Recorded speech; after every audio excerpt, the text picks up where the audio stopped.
ए जी का हमनी के शादी के 3 साल हो गए। हाँ और रउआ आजले एगो पंखा तक ना लगवैनी। अरे पगली तू काहे परेशान बाड़ू, तू ही तो हमार जान बाड़ू।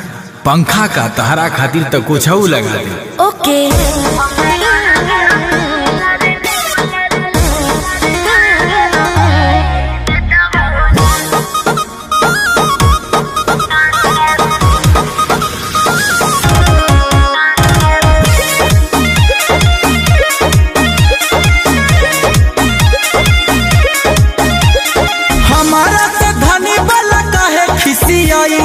सुतही के बेरी तो हो मोहावा फुलाइलू। हमारा से धनी वाला काहे खिसियाइलू। सुतही के बेरी तो हो मोहावा फुलाइलू।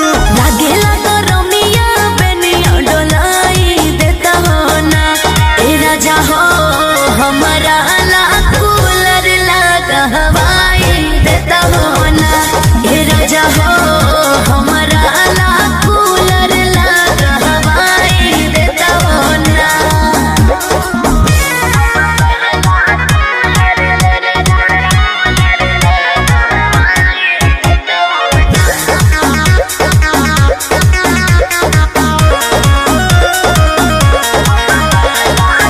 जहिया से आईने घर में गरमी से मुआ तानी। सुझे ना उपाय कवनो साहसत में जिया तानी।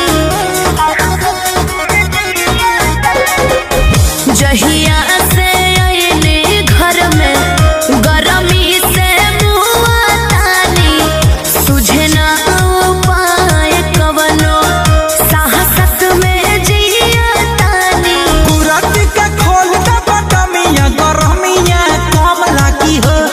सुततनी सट के पंजरिया मिजाज बम बम लागी हो।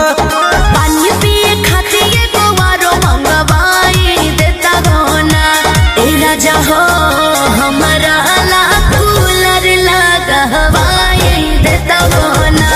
ए राजा हो हमारा ला कूलर लगा हवाई देता हो ना।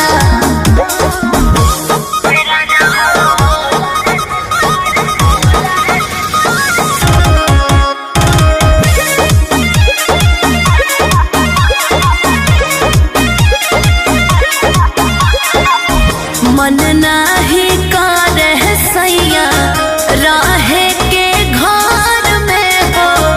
एकरा लेनी मन रहे रहती